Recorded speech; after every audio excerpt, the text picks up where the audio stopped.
ನಂಜನಗೂಡಿನ ಶ್ರೀಕಂಠೇಶ್ವರ ದೇವಾಲಯದ ಸಮೀಪವಿರುವ ಹೆಜ್ಜಿಗೆ ಗ್ರಾಮದ ಬಳಿ ಕಪಿಲಾ ನದಿಯ ದಡದಲ್ಲಿದ್ದ 46 ಬೃಹತ್ ಮರಗಳನ್ನು ಅಕ್ರಮವಾಗಿ ಕಡಿದು ಸಾಗಾಟ ಮಾಡಿರುವ ಘಟನೆಗೆ ಸಂಬಂಧಿಸಿದಂತೆ ಪರಿಸರ ಕಾರ್ಯಕರ್ತರ ರಾಜ್ಯ ಸಂಘಟನೆಯ ತೀವ್ರ ಆಕ್ರೋಶ ವ್ಯಕ್ತಪಡಿಸಿದೆ.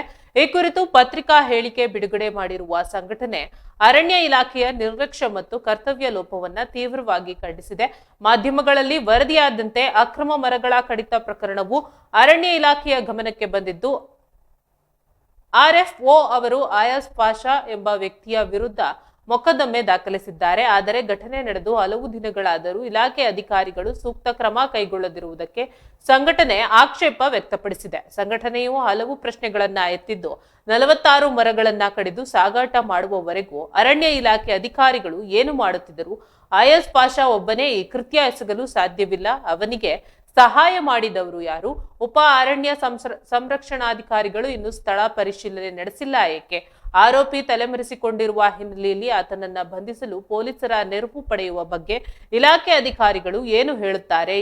ಹೀಗೆ ಹಲವಾರು ಪ್ರಶ್ನೆಗಳನ್ನ ಎತ್ತಿದ್ದಾರೆ. ಪತ್ರಿಕಾ ಹೇಳಿಕೆಯಲ್ಲಿ ಇಡೀ ಪ್ರಕರಣವನ್ನ ಅವಲೋಕಿಸಿದರೆ ಅರಣ್ಯ ಇಲಾಖೆಯ ನಿರ್ಲಕ್ಷ್ಯ ಮತ್ತು ಕರ್ತವ್ಯ ಲೋಪಗಳು ಎದ್ದು ಕಾಣುತ್ತವೆ ಎಂದು ಸಂಘಟನೆ ದೂರಿದೆ.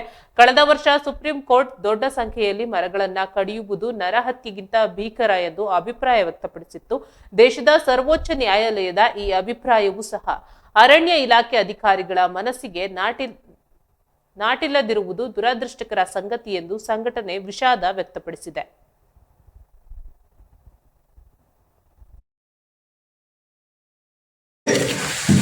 ಕಪಿಲಾ ನದಿ ದಂಡೆ ಮೇಲೆ ಹೆಜ್ಜಿಗೆ ಗ್ರಾಮದ ಬಳಿ ಸುಮಾರು 46 ಬೃಹತ್ ಮರಗಳನ್ನು ಕಡಿದಿರೋ ಘಟನೆ ನಮಗೆ ಗೊತ್ತಾಯಿತು. ಆ ಘಟನೆ ಪತ್ರಿಕೆಗಳಲ್ಲಿ ಓದಿ ಮಾಧ್ಯಮಗಳಲ್ಲಿ ಗಮನಿಸಿ ನಮ್ಮ ಸಂಘಟನೆಯ ಎಲ್ಲ ಸದಸ್ಯರಿಗೂ ತೀವ್ರ ರೀತಿಯ ಕಳವಳ ಆಗಿದೆ. ಯಾಕೆಂದರೆ ಇವತ್ತು ಒಂದೊಂದು ಮರನೂ ಮುಖ್ಯ. ಇನ್ನೂ ಹೆಚ್ಚೆಚ್ಚು ಗಿಡಗಳನ್ನ ನೆಟ್ಟು ಮರಗಿಡಗಳನ್ನ ಬೆಳೆಸುವಂಥ ಒಂದು ತುರ್ತು ಪರಿಸ್ಥಿತಿ ಕಾಲದಲ್ಲಿ ನಾವಿದ್ದೀವಿ. ಒಂದು 25-30 ವರ್ಷಗಳ ಹಿಂದೆ ಒಂದು 20-30 ಮರ ಕಡಿದ್ರೆ ಜನರು ಅಷ್ಟರ ಬಗ್ಗೆ ಅಥವಾ ನಾವಾಗಲಿ ಪರಿಸರದವರಾಗಲಿ ಅಷ್ಟಾಗಿ ಗಮನಿಸ್ತಾ ಇರಲಿಲ್ಲ. ಆದರೆ ಇವತ್ತು ಒಂದು ಮರ ಕಡಿದ್ರೂ ನಮ್ಗೆ ಆತಂಕ ಶುರು ಆಗುತ್ತೆ. ಈಗ ಮಾರ್ಚ್ ತಿಂಗಳು ಈಗಲೇ ಬಿಸಿಲಿಷ್ಟಿದೆ.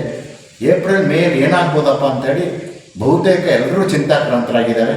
ಇವತ್ತು ಪತ್ರಿಕೆಗಳಲ್ಲೂ ವರದಿಯಾಗಿದೆ ಈ ಸಾರಿ ವಿಪರೀತ ಬಿಸಿಲು ಅಂತ. ಹೀಗಿರಬೇಕಾದ್ರೆ ಇಷ್ಟು ರಾಜಾರೋಷವಾಗಿ ಅಕ್ರಮವಾಗಿ 46 ಮರಗಳನ್ನ ಕಡಿದಿರೋದು ಮತ್ತು ಅದನ್ನು ಕಡಿಯೋದಕ್ಕೆ ಬಿಟ್ಟಿರೋದು ಭಾಳ ಆಘಾತಕಾರಿ ವಿಷಯ. ಅರಣ್ಯ ಇಲಾಖೆ ಮೇಲ್ನೋಟಿಕೆನೇ ಈ ವಿಷಯದಲ್ಲಿ ಕರ್ತವ್ಯ ಲೋಪ ಮಾಡಿದೆ ಅನ್ನೋದು ಕಾಣ್ತಾ ಇದೆ. ಅಷ್ಟು ಮರಗಳನ್ನ ಕಡಿದು ಗಾಡಿ ತುಂಬಿ ಸಾಗಾಣಿಕೆ ಮಾಡೋ ತನಕನೂ ಅವ್ರ ಗಮನಕ್ಕೆ ಬಂದಿಲ್ಲ ಅಂದರೆ ಅದು ನಂಬೋದು ಕಷ್ಟ. ಘಟನೆ ನಡೆದು ಇಷ್ಟು ದಿನ ಆದ್ರೂ ಉಪ ಅರಣ್ಯ ಸಂರಕ್ಷಣಾಧಿಕಾರಿ DCF ಅವರು ಸ್ಥಳಕ್ಕೆ ಭೇಟಿ ಕೊಟ್ಟಿಲ್ಲ. ಅವನು ಆರೋಪಿ ತಲೆ ತಪ್ಪಿಸ್ಕೊಂಡಿದ್ದಾನೆ. ನಮ್ಮೆಲ್ಲರಿಗೂ ಗೊತ್ತಿರುವಂಥ ವಿಷಯ ಏನು ಅಂದರೆ ಒಬ್ಬ ಇಂಥ ಕೆಲಸ ಮಾಡೋಕ್ಕಾಗಲ್ಲ. ಪರಿಸರಕ್ಕಾಗಿ ನಾವು ಸಂಘಟನೆಯ ರಾಜ್ಯ ಸಮಿತಿಯ ಪ್ರಧಾನ ಕಾರ್ಯದರ್ಶಿಗಳು ಪರಶುರಾಮೇಗೌಡರು ಈ ವಿಚಾರವಾಗಿ ಮಾತನಾಡಿದ್ದಾರೆ.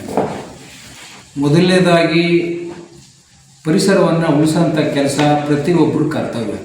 ನಾವು ಮರ ಗಿಡ ಬೆಳೆಸಿದ್ರೇ ಮರ ಗಿಡದಿಂದ ನಮಗೆ ಮಳೆ ಆಗ್ತದೆ, ಕಾಲಕ್ಕೆ ಮಳೆ ಆಗುತ್ತೆ, ಬೆಳೆ ಆಗುತ್ತೆ.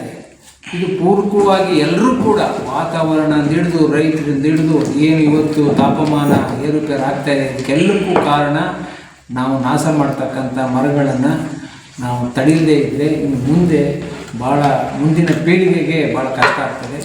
ಒಂದದ್ದು ಕಪಿಲಾ ನದಿಯ ದಂಡಗಳು ಇಲ್ಲಿಗೆ ಬಂದ ಮೇಲೆ ನಮಗೆ ಗೊತ್ತಾಗಿತ್ತು ಏನಂದರೆ ಇನ್ನು ಹೆಚ್ಚು ಪ್ರಮಾಣದಲ್ಲಿ ಬೇರೆ ಬೇರೆ ಜಾಗಗಳಲ್ಲಿ ಆ ದಂಡದಲ್ಲಿ ನಡ್ಕೊಂಡು ಬರ್ತಾ ಇದ್ದಾರೆ. ಜೊತೆಗೆ ಮರಳು ತೆಗಿತಾ ಇದೆ. ಸೊ ಇದೇನಾಗಿದೆ, ಒಂದು ಜಾಲ ಇದೆಯಲ್ಲ ನೀವು ಹೇಳಿದ ಪ್ರಕಾರ, ಇದು ಒಂದು ರಿಸಾರ್ಟ್ ಜಾಲ, ಒಂದು ಟೂರಿಸಮ್ ಜಾಲ, ಒಂದು ಟಿಂಬರ್ ಲಾಬಿ, ಇವೆಲ್ಲವೂ ಕೂಡ ಕಬಿನಿ ನದಿಯ ದಂಡೆ ಮತ್ತು ಕಬಿನಿ ನದಿ ಈ ಜಾಗಗಳನ್ನು ಕೂಡ ಈಗ ಅದ್ರ ಕಡೆಗೆ ಗಮನ ಹರಿಸ್ತಾ ಇದ್ದಾರೆ ಅನ್ನೋದಕ್ಕೆ ನಮ್ಮೆಲ್ಲ ಇಂಡಿಕೇಶನ್ ಸಿಕ್ಕಿದೆ.